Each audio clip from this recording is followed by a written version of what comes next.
असून जीवनात जावे हे तुला बरे आहे. सांभाळा या ज्ञानातील एकालाही तुच्छ मानू नका, कारण मी तुम्हाला सांगतो, स्वर्गात त्याचे देवदूत माझ्या स्वर्गातील पित्याचे मुख नित्य पाहतात.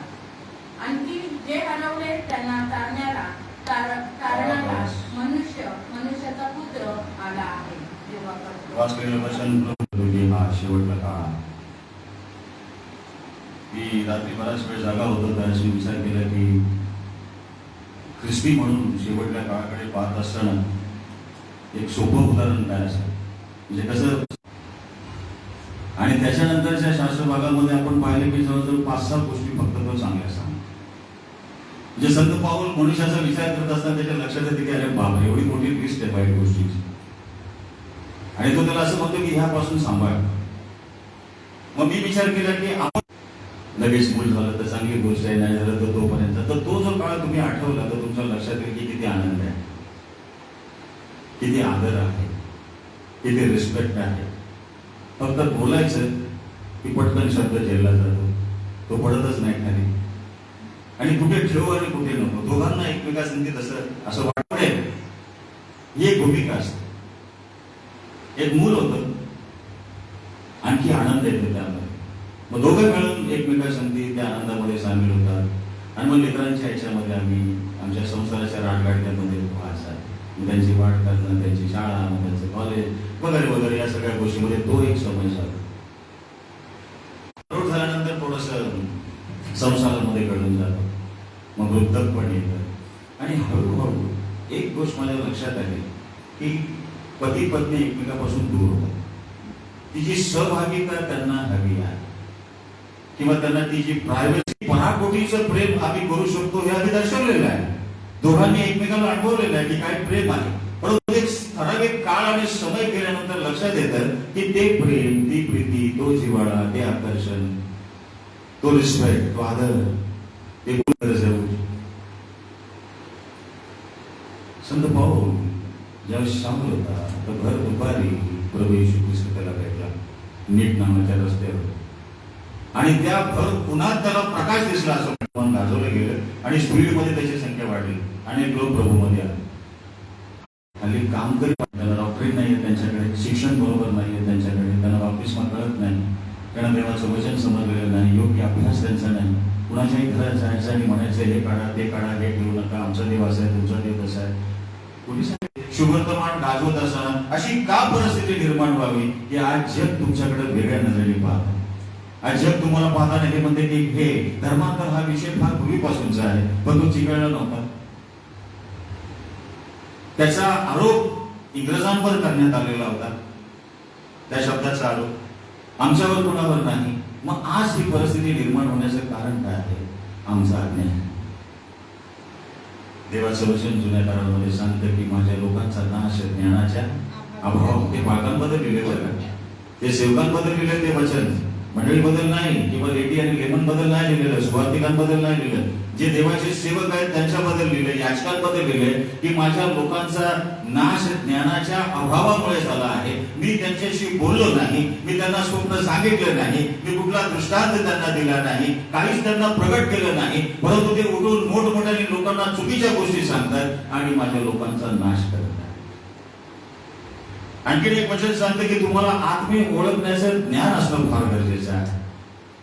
आम्हाला समजलं पाहिजे, आत्मा ओळखता आला पाहिजे. इतकी वर्ष जर तुम्ही वचनामध्ये आहात, मंडळीमध्ये आहात, प्रभूमध्ये आहात, मनन चिंतन करणारे आहात, गेली अनेक वर्ष तुम्ही संदेश दिला नसेल, परंतु अनेक संदेश तुम्ही ऐकलेले आहेत. तुमच्या दोन्ही कानामध्ये देवाचं वचन 30 वर्ष, 40 वर्ष, 60 वर्ष, 80 वर्ष तुम्ही ऐकत आहात, आणि जर ते रुजत नाही तर ते खडकावर पडलेलं बी आहे. मग तुम्ही त्या दृष्टिकोनातून ती पडीक जमीन आहात की ज्याने आजपर्यंत काय उगवलं नाही आणि काय फळ दिलं नाही. म्हणून येशू असं म्हणाला, तुम्ही मला निवडले नाही, मी तुम्हाला निवडले. आणि कशासाठी निवडले तर तुम्ही जाऊन फळ द्या. आमच्या जीवनामधून ते फळ प्रगट होणं फार गरजेचं आहे. अडखळ यासाठी आहे, संकट ह्यासाठी आहे, दुःख यासाठी आहे. प्रभू सुरुवातीला मिनिस्ट्री करतानाच पहिल्याच भाषणामध्ये आणि संदेशामध्ये तो म्हणाला, माझ्या नावामध्ये ज्यावेळेस तुमचा छळ आणि तुमची निंदा होईल तेव्हा तुम्ही द्या. मग तुम्हाला काय वाटतं, येशू ख्रिस्ताच्या नावामध्ये तुमचा छळ झालाय का? त्याच्या नावामुळे तुमची निंदा झाली का? नाही. तुमच्या अपराधांमुळे, तुमच्या चुकांमुळे, तुम्ही केलेल्या वाईट गोष्टींमुळे तुमची वेगवेगळ्या प्रकारचे आरोप ज्यावेळेस माझ्यावर करण्याची गरज नाही, मी आत्मपरीक्षण करण्याची गरज आहे की का लोक असं. गोष्ट संत पाऊल, जो शाऊलाचा पाऊल झाला, तो दिमंताला सांगत आहे. तो असं म्हणतो, शेवटल्या काळी कठीण दिवस येतील हे समजून घे. शेवटल्या काळी अटॅक केला जातो, एखाद्या पालकाबद्दल काहीतरी बोललं जातं, सेवकाबद्दल स्टेटमेंट केलं जातं, कोणाची तरी मारहाण होते. हा संकटाचा काळ आहे, पण धन्य आहे ते देवाचे सेवक आणि ते लोक आणि ती मंडळी आणि ते चर्च की ज्यांच्यावर अटॅक होत आहे. कारण त्यांचा छळ होता. तुम्ही सुरक्षित आहात, चांगल्या ठिकाणी बसलेले आहात. मग इथं बसले बाहेरचं जग आम्ही त्यांना नावं ठेवू शकतो, धनलोभी आहे, स्वार्थी आहे, पण मंडळीमध्ये बसलेले असताना संत पाऊल जर तिमोथेशी बोलत आहे, जर तो माझ्याशी बोलत आहे, मला वैयक्तिक जर बोलत आहे, तर मग तो म्हणतो तुम्ही स्वार्थी आहात, धनलोभी आहात, बढाईखोर आहात, गर्विष्ठ आहात, निंदक आहात, आई बापास न मानणारी, उपकार न स्मरणारी, आणि सर्वात वाईट गोष्ट आहे म्हणजे अपवित्र, म्हणजे अशुद्ध असं म्हणत आहे. काय म्हणतो? अपवित्र, ममताहीन. आणखीन एक महत्वाची गोष्ट, शांतता द्वेषी. तो शांतीचा राजा आहे, तो शांती देण्यासाठी आला आणि मी असं म्हटलेलं आहे. असंयमी, संयम असणं गरजेचं आहे. ख्रिस्ती माणसाला काय पाहिजे? संयम पाहिजे. क्रूर, आम्ही रोगी लोक आहोत का? आम्ही शास्त्रीय आणि पुरुष आहोत का त्या काळातले? आम्ही क्रूर आहोत. क्रूर कुणाला म्हटलेलं?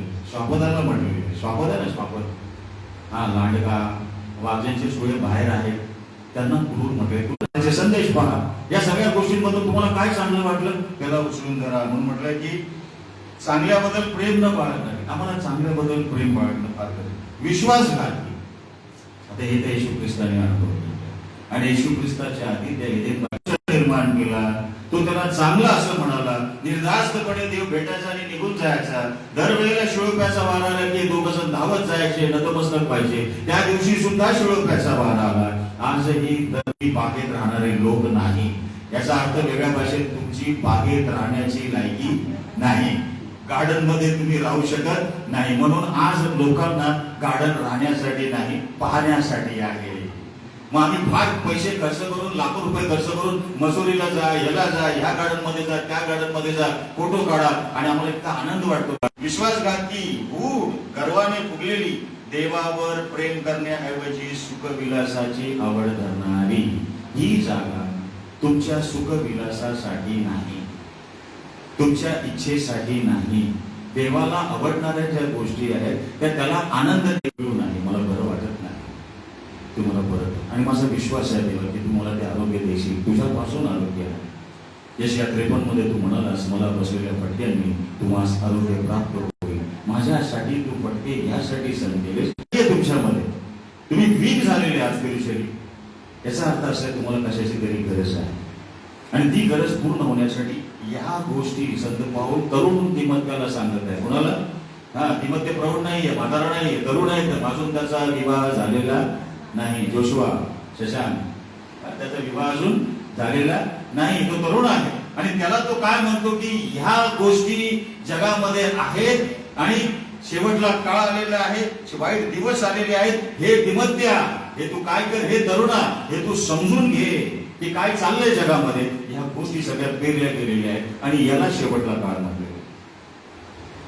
आणि याच्यासाठी एक साधारण एक ही कुठील पिढी नाहीशी होत नाही तोपर्यंत मनुष्याचं पुत्र होणार नाही. हे मी एकटा म्हणतो आणि सगळे मिळून माझ्याकडे बघून म्हणतात, हा कुठील जोपर्यंत नाहीसा होत नाही तोपर्यंत आमचं चांगलं होणार नाही. पण बायबल सांगते ही कुठील पिढी नाहीशी रूप दाखवून, याच्यावर तुमच्या बायबलमध्ये अंडरलाईन करा, घरी जा आणि त्याच्यासाठी प्रार्थना करा, प्रभू मी सुभक्तीचं बाह्य स्वरूप दाखवणारा आहे का?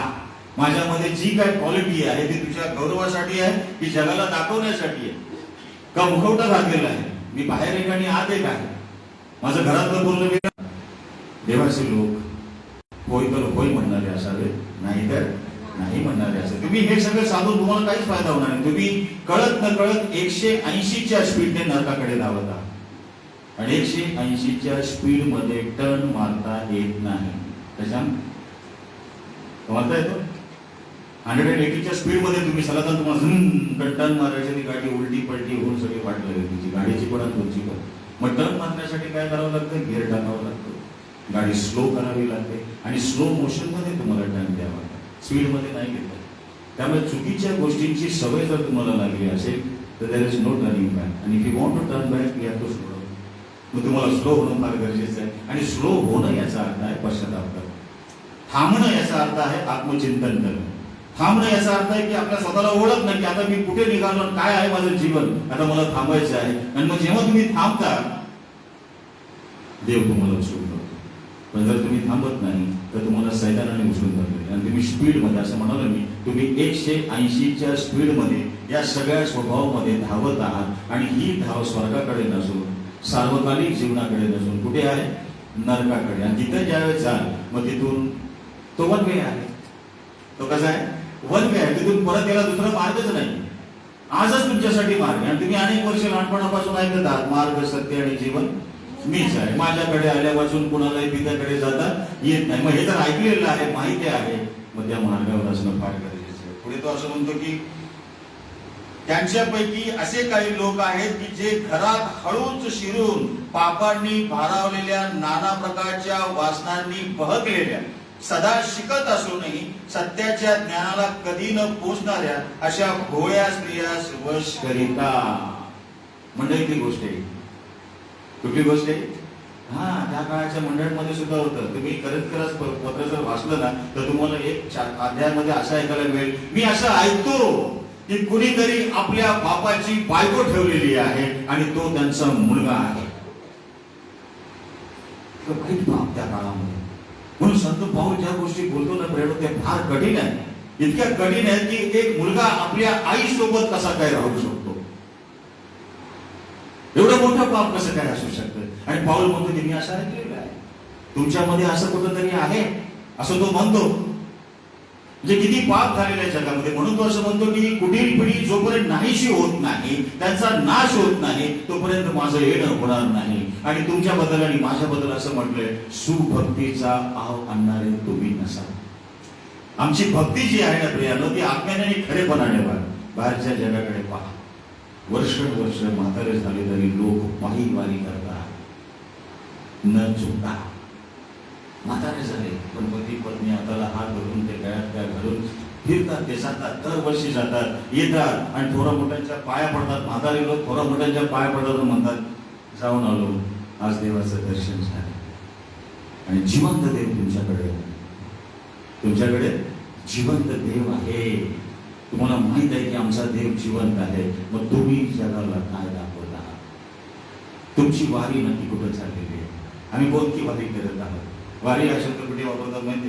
2-3 वेळाचा नापास झाला ना, 10वीला 12वीला, मग आम्ही म्हणतो किती वाऱ्या करशील.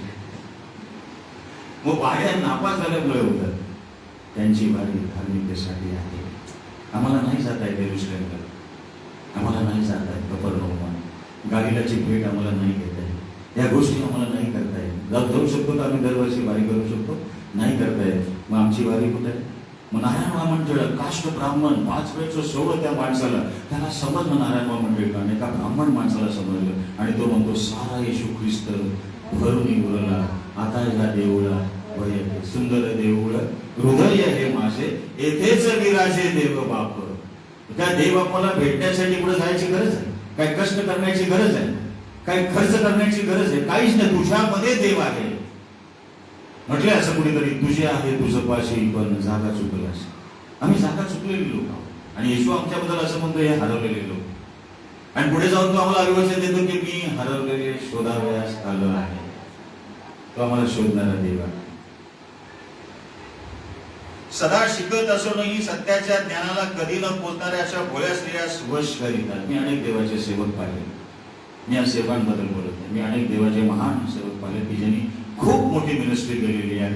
खूप मोठी मिनिस्ट्री त्यांची आहे. संपूर्ण महाराष्ट्र त्यांना ओळखतो, भारत देश त्यांना ओळखतो, इंटरनॅशनल लेवलला त्यांची सेवा आहे. स्त्रीच्या आहारी जाऊन त्यांचं पतन झालेलं आहे. कुटुंब असताना, लेकरं बाळ असताना, मोठी मिनिस्ट्री असताना, अनैतिक संबंधामुळे स्त्रीच्या वासनेला बळी पडून त्यांचं पतन झालेलं आहे. अनेक देवाचे सेवक. माझ्याकडे एक पुस्तक आहे जनरल्स ऑफ गॉड म्हणून, जनरल्स ऑफ गॉड. त्यामध्ये जवळजवळ 35 देवाचे महान सेवक आहेत, खूप मोठमोठे सेवक, खूप. तुम्ही सगळे त्या सेवकांची नावं तुम्हाला माहित आहेत, पण त्यांचं पतन कुठं झालं ते त्या पुस्तकात लिहिलं. त्यांचं पतन कुठे, आणि पतन होण्याची दोनच कारण होती, एक पैसा आणि एक स्त्री. ज्यावेळेस एक सेवक जो देवाचा जिवंत देवाचा सेवक आहे त्याचा फोकस ज्यावेळेस पैशाकडे जातो त्यावेळेस त्याच्या पतनाला सुरुवात होते. तो यहूदा होऊन जातो, त्याचं पोट फाटेल, त्याच्या आघाड्या बाहेर पडतील, किडे पडतील, त्याला असं म्हटलेलं आहे. आणि एखादा सेवक ज्यावेळेस स्त्रीच्या आहारी जातो त्यावेळेस त्याचं पतन होतं, तो पुन्हा कधीच उभा राहू शकत नाही. आणि पवित्र शास्त्रामध्ये दोनच कॅरेक्टर आहेत, एक प्रभू येशू ख्रिस्त आणि एक जुन्या करारामधला योसेफ. Praise the Lord. पुन्हा प्रियानं योसेफ ज्यावेळेस रस्त्यावरून चालायचा ना त्यावेळेस तो पडदा करायचा. आणि बोललो तर काय माहिती नाही, मला तरी सांगितलं असं, जशा स्त्रिया पडदा करतात तसा योसेफ काय करायचा, तो पडदा करायचा. इतका सुंदर होता योसेफ. आणि किचन मध्ये इकडं तिकडं स्त्रिया ज्यावेळेस माडीवर काम करायच्या, कोणीतरी ओरड व्हायची की युसूफ आला, युसूफ आला, युसूफ आला, त्यावेळेस त्या काम करता करता अनेक स्त्रियांनी आपली बोटं कापून घेतली त्याला बघण्याच्या नादामध्ये. असं त्याला हँडसम हा शब्द जो आहे ना तो त्याच्यासाठी सूट होते, इतका सुंदर होता. पण योसेफाने शेवटपर्यंत स्वतःचं चारित्र्य सांभाळलं, कारण जिवंत देवाची त्याला ओळख होती. त्याला माहित होतं की माझा देव न्यायी आहे. आणि त्यामुळे त्या योसेफाला एक असं अघटित कृपादान प्राप्त झालं, एक असं कृपादान प्राप्त झालं की एकदा राजा म्हणतो, स्वप्न सांगितल्यानंतर तू स्वप्नांचा अर्थ सांगतोस योसेफा, आता मला हे सांग की मला रात्री स्वप्न काय पडलं आहे. कसं वाटतं ऐकायला? आता मला हे सांग की मला रात्री स्वप्न काय पडलं. कसं काय सांगेल एखादा माणूस की तुम्हाला स्वप्न काय पडलं? सांगू शकतो सोनी आपण की मला काय स्वप्न तुझ्या देवाला. आणि योसेफाने त्याला स्वप्न सांगितलं, मोठं स्वप्न सांगितलं त्याला, त्या स्वप्नाचा अर्थही त्याला सांगितला. तो राजा नतमस्तक झाला. ज्या योसेफाला कॅन्सर होत नाही, ताप येतो पहिला, आणि येशू ख्रिस्ताला ती गोष्ट समजली म्हणून तो पटकन पेत्राच्या घरी गेला, कारण त्याच्या सासूला ताप आलेला. ताप बरा केला म्हणजे काही विशेष गोष्ट झाली का? येशूने ताप बरा केलाय, कसं वाटतं ऐकायला? तो कॅन्सर बरा करणारा देव आहे. वेगवेगळ्या प्रकारचे रोग त्यांनी बरे केलेले, पण तो ह्यासाठी केला कारण त्याला माहित आहे हा ताप साधा नाही, हा ताप साधा नाही. म्हणून त्या तापाकडे पाहण्यासाठी तो गेला. त्याला जाणीव झाली की ह्यामध्ये हिचा शेवट होऊ शकतो या तापामध्ये. आणि अनेकांचा शेवट तापामध्ये झालेला आहे. आम्ही साक्ष देतो, काय नाही ताप आला होता, औषध घेतलं, 2-3 दिवस झाले, आणि त्या दिवशी पण अंग खूप गरम होतं, माहित नाही तसेच गेले, तापातच गेले, चालेल. माझं म्हणणं आहे तापात गेले तर चालेल, पापात जाऊ नका. पापाचे दिवस आहेत, वाईट दिवस आहेत, ह्यापासून दूर राहा. तरी हे अधिक सरसावणार नाहीत, कारण जसे त्यांचे मूर्खपण उघड झाले तसे यांचेही सर्वांना उघड होईल. कुठलीच गोष्ट लपून राहणार नाही, प्रत्येक गोष्ट उघड होईल. योबाला कळालं, याकोबाला कळालं, अब्रामाला कळालं, नोहाला कळालं, काही झालेलं नाही, सर्व काही उघड. येशूला सुद्धा ते समजलं. आणि 10व्या वचनापासून पुढे म्हणतो, आचार, संकल्प, विश्वास, सहनशीलता, प्रीती, धीर, माझा झालेला छळ, माझ्यावर आलेली संकटे हे तू ओळखून आहेस. मी कधी कधी बोलेन, एकदा कधीतरी तिमोथेवर बोलेन मी की त्या तरुण तिमोथेया संगती जो संबंध होता पाऊलाचा, धन्य आहे तो तिमोथी की ज्याला ती सौभाग्य त्याला त्या काळामध्ये.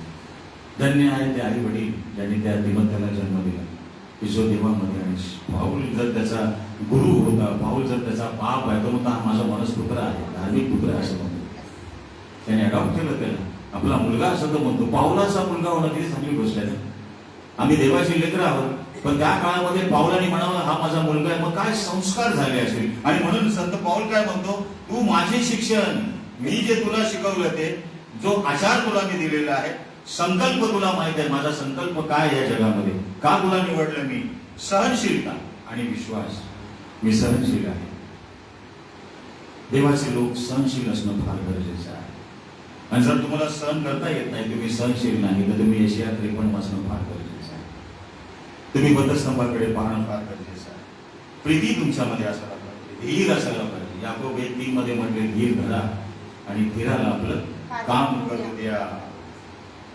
माझा झालेला छळ तुमच्या जीवनामध्ये, तुमच्या वडिलांचा, आईचा, तुमच्या मोठ्यांचा, जे आदर्श तुमच्या समोर आहेत त्यांचा कुठेतरी चुकीचा छळ होतो, त्यांची निंदा होते, त्यांचा अपमान होतो. हे जर तुम्ही अनुभवत आहात तर तुम्हाला त्याच्यावर प्रेम करणं फार गरजेचं आहे.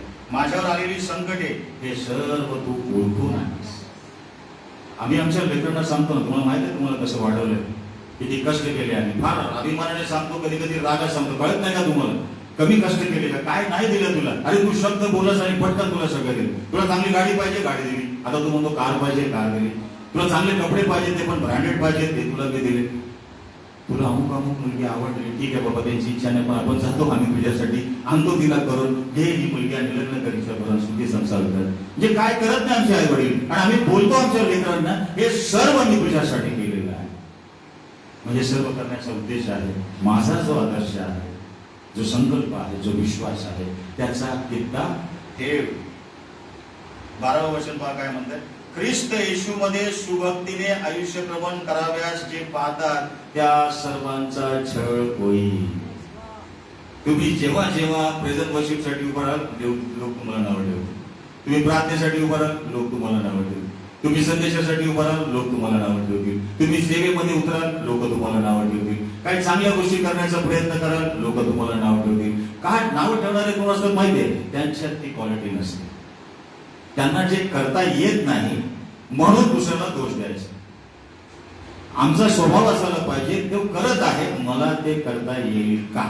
आणि तो काय करतो हे करण्यापेक्षा मी 2 रविवारपूर्वी सांगितलंय, माझं जे विजन आहे ते तुमचं ठेवू नका. माझं विजन वेगळं आहे. मी एक पाळक म्हणून मंडळीकडे, एखाद्या कुटुंबाकडे, एखाद्या भावाकडे, बहिणीकडे, त्याच्या जीवनाकडे पाहण्याचा जो माझा उद्देश आहे तो पाळक म्हणून आहे. तुम्ही माझं विजन स्वतःमध्ये घ्याल तर तुम्हाला ते नाही पूर्ण करता येणार. तुमचं स्वतःचा दृष्टांत असणं गरजेचं आहे. तुमच्यामध्ये विजन असणं गरजेचं आहे. काल आम्ही आझाद मैदानावर एक गोष्ट पाहिली. इतका मोठा जनसमुदाय, इतके लोक, आणि एक स्टेटमेंट. मी बऱ्याच लोकांना बोलताना असं म्हणालो की का म्हणावं त्याने तसं. ज्या कुणी ते स्टेटमेंट केलेलं आहे त्याला ते धैर्य कसं काय झालं? का म्हणू शकला तो तसं? की जे कोणी फादर आहेत, पादरी आहेत, त्यांना जर तुम्ही मारून टाकलं तर मी तुम्हाला 11 लाख रुपये देईन. इतकं मोठं स्टेटमेंट कसं काय धैर्य निर्माण झालं? मी आपल्या लोकांना भेटताना सांगितलं, तुमच्यामध्ये देवाचं सामर्थ्य कमी होत चाललेलं आहे. तुम्ही प्रार्थनेमध्ये कमी होत चाललेला आहात. तुम्ही त्या दृष्टिकोनातून समाजाला आणि जगाला जे दाखवायला पाहिजे ते नाही. एक फार महान देवाचा सेवक रस्त्यावरून चाललेला असताना त्याने पाहिलं एक माणूस गटारात पडलेला आहे, पूर्ण खान झालेला आहे. तो पुढे गेला आणि त्याला असं वाटलं जाऊ दे, इतक्या खाणीतून कोण त्याला बाहेर काढेल, इतक्या खाणीतून त्याला कोण बाहेर काढेल. मी एक साहेब आहे. पण पुढे जाऊन त्याला ते ओझ झालं. प्रभूने त्याला पुन्हा मागे वळवलं. तो आला, त्याला बाहेर काढलं. पिलेला होता, त्याला घरी घेऊन गेला. त्याला पहिल्यांदा आंघोळ काढली, साबणाने आंघोळ काढली, त्याला छान सूप प्यायला दिलं आणि मग त्याला देवाचे वचन सांगितलं. त्या महान देवाच्या सेवकाचं नाव आहे विल्यम बूथ. विल्यम बूथ सॅल्वेशन आर्मीचे संस्थापक. सॅल्वेशन आर्मीचे संस्थापक विल्यम बूथ असं म्हणतात की एखादा खाणीत पडलेला असेल, प्रथम त्याला उचला. ES त्यांनी वापरले, soap, soup and salvation. Praise the Lord. आमच्याकडे ते असायला पाहिजे. तो साबण आमच्याकडे असायला पाहिजे की आम्ही एखाद्याला स्वच्छ करू शकतो. आणि त्याची स्वच्छता माझ्या मोठेपणासाठी नाही, तर मला त्याला आधार द्यायचा आहे, त्याला उचलून धरायचं आहे. मग त्याला सूप पासा, म्हणजे त्याला तरतरी येईल. आज आमच्याकडे सूप नसेल, पार्लेजी आजही स्वस्त आहे. एखादा पार्लेजीचा बुडाने चहा पाजा त्याला बरं वाटेल. आणि शेवटची गोष्ट महत्वाची आहे, सॅल्वेशन इज इम्पॉर्टंट. तुम्ही जोपर्यंत त्याला कारण सांगत नाही तोपर्यंत त्याचा काहीच उपयोग होणार नाही. ज्या माणसाने एखाद्या कुष्ठरोग्याच्या अंगातले किडे असे उचलून बाहेर काढले, त्याला स्वच्छ केलं, त्याच्या कुटुंबाला स्वच्छ केलं, त्याला आधार दिला, त्यांच्यासाठी एक शाळा तयार केली, त्यांच्यासाठी एक हॉस्पिटल तयार केलं, महारोग्यांचा मोठा नेता, एक मोठा सेवक म्हणून त्याची प्रसिद्धी झाली. खूप चांगलं काम त्या भागामध्ये झालं. त्याचं काम चांगलं आहे. अडखळ इतकं मोठं आलं की त्याला आणि त्याच्या 2 मुलांना गाडीमध्ये जिवंत जाळून टाकण्यात आलं. ग्रॅम स्टेन्स आणि त्याची 2 मुलं. हे अडखळ नाही. कुठे आहेत तुम्ही आणि मी? आम्ही कशा प्रकारचं अडखळ करतो कुणाला आणि कशा प्रकारची सेवा करतो आम्ही? किडे काढले अंगावरचे. योबाची बायको, त्याच्या शरीरावरचे किडे जेव्हा खाली पडायचे तर कुराणमध्ये असं म्हटलंय की तो आपल्या बायकोला असं म्हणतो की मत गिरा उसको, उठा के फिर मेरे शरीर पे रख दे. क्योंकि उनकी खुराक मेरे शरीर में है. त्या किड्यांना, खाली पडलेल्या किड्यांना उचल आणि परत माझ्या शरीराला चिटकाव यासाठी, कारण त्या किड्यांची खुराक माझ्या शरीरामध्ये आहे. ते पडले तर मरतील आणि माझ्याकडून कदाचित पाप होईल. इतका मोठा विचार. एक समाज असा आहे की ते असं म्हणतात की मुंग्यांना मारू नका, त्यांना बाजूला करा, त्यांच्यावर साखर टाका, म्हणजे ते सगळे एकत्र त्या साखरेकडे येतील. विनाकारण त्यांना मारू नका. धर्म खूप मोठा आहे उभ्यानं. जगामध्ये खूप लोक धार्मिक आहेत, खूप चांगल्या प्रकारे आपलं जीवन जगतात, आणि जो कोणी आपापल्या धर्माप्रमाणे जर चालेल आणि वागेल, मला नाही वाटत कुठला अडचण जगामध्ये येईल. काय भांडणं होतील, काय संकट होतील, काय दुःख होईल, काय होईल, काहीच होणार नाही. नारायण टिळकांचं मयत निघालं, फिनेल चालू आहे आणि सगळे शांतपणे, अतिशय गंभीरपणे रडत रडत गपचूप जातात. एवढा मोठा माणूस आमचा नारायण टिळक आज आम्हाला सोडून गेले. त्यांची पत्नी पुढे चाललेली, तिने सगळ्यांकडे पाहिलं, तिला काय वाटलं माहिती नाही. धावत परत घरी गेली, 2 चिपळ्या आणल्या आणि मग ती नाचत आणि गात त्या पिंडळीमध्ये गेली. शेवटी प्रभुराया बिलबल तुझी या पाया. सेवा कुठे आहे आमची? आम्ही ज्या ठिकाणी आहोत त्या ठिकाणी, ज्या ज्या ठिकाणी अडखळ आहे ना, काय माहितीये प्रेम अडखळ, त्या व्यक्तीला असं वाटतं मी सुरक्षित नाही. असुरक्षितता आम्हाला पापाकडे घेऊन जाते.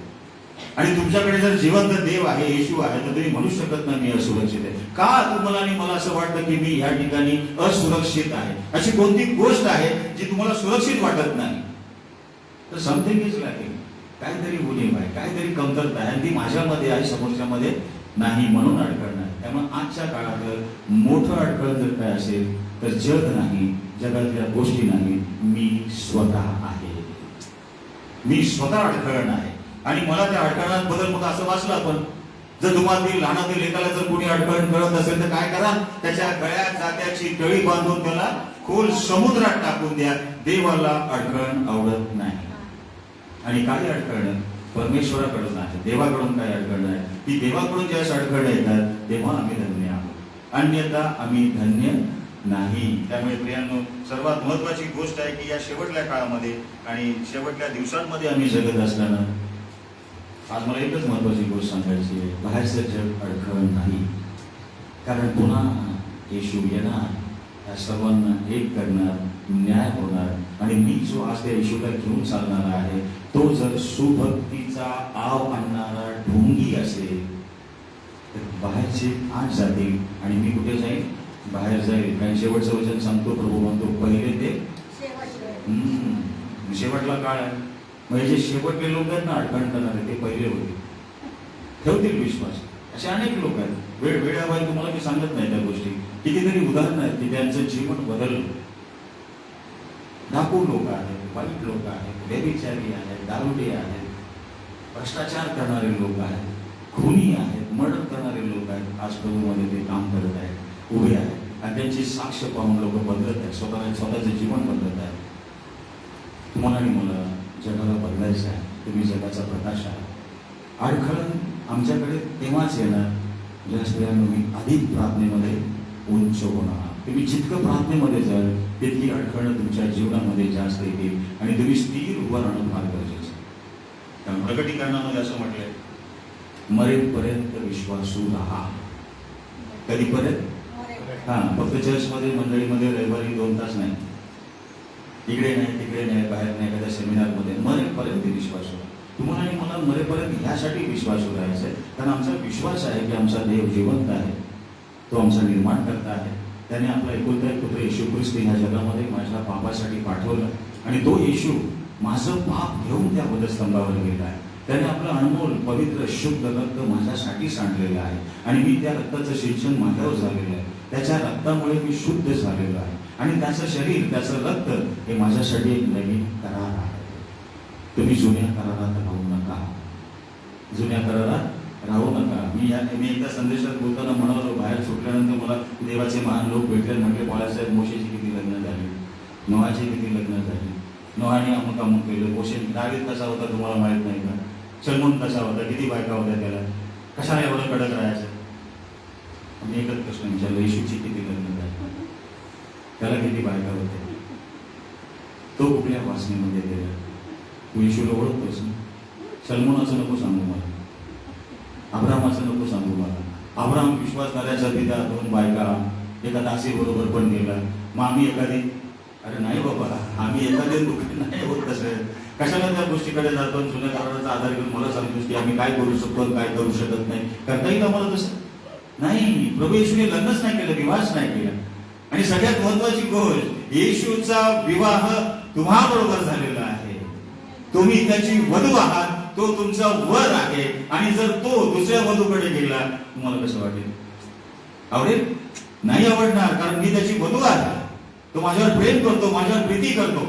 आणि म्हणून तुम्हाला आणि मला अडखळणाला सामोरे जात असताना घाबरायचं नाही. इथे देवाची मंडळी, देवाचे लोक, त्यांच्यामध्ये जर अडखळ असेल, मग आमचं दुर्दैव आहे. मग त्याला पर्याय नाही, त्यातून आम्हाला मार्ग काढता येणार नाही. म्हणून मी सुरुवात करताना असं म्हणालो, मी स्वतः अडखळत आहे आणि मला तिथून दूर व्हायचं. नाही पटत काही गोष्टी, नाही आवडत मला काही गोष्टी, बाजूला व्हा, बाजूला व्हा. तिथं डोकं नका चालू, कारण तुम्ही नाशाकडे जाल. त्यातून तुमचं भलं होणार नाही. आणि मी एकटा विरोधक होत असताना त्याचा नाश माझा एकट्याचा होत नाही प्रियांनो, माझ्या कुटुंबाचा होतो. त्याला कुटुंबाला भोगावं लागतं. ते माझ्या चुकीच्या वक्तव्यामुळे, माझ्या चुकीच्या विचारांमुळे, माझ्या चुकीच्या विश्वासामुळे, माझ्या स्वतःच्या ठरवलेल्या डॉक्टरेटमुळे मी माझ्या कुटुंबाचा नाश करतो आणि ते मला करून घ्यायचं नाही. Praise the Lord. देव या वचनाच्या द्वारे तुम्हाला आशीर्वादित करो. आणि सगळ्यात शेवटचं वचन आपण ऐकूया, 2 तिमोथेय याचा 4था अध्याय. 2 तिमोथेय याचा 4था अध्याय. काय प्रतिफळ आहे पाहायचं. 1 ते 5 हे वचन तुमच्यासाठी वाचतो बायबलला पुढे. 2 तिमोथेय याचा 4था अध्याय 1 पासून ते 5 पर्यंत. सुयुद्ध केल्यावर मिळणारा मुकुट. देवासमक्ष आणि जो ख्रिस्त येशू जिवंताचा व मृतांचा न्याय करेल, त्याच्या समक्ष त्याच्या प्रगट होण्याला व त्याच्या राज्याला स्मरून मी निक्षून सांगतो की वचनाची घोषणा कर, सुवेळी अवेळी तयार राहा, सर्व प्रकारच्या सहनशीलतेने व शिक्षणाने दोष दाखव, निषेध कर व बोध कर. कारण ते सुशिक्षण ऐकून घेणार नाहीत, तर आपल्या कानाची खाज जिरावी म्हणून ते स्वेच्छाराने आपणासाठी शिक्षकांची गर्दी जमवतील.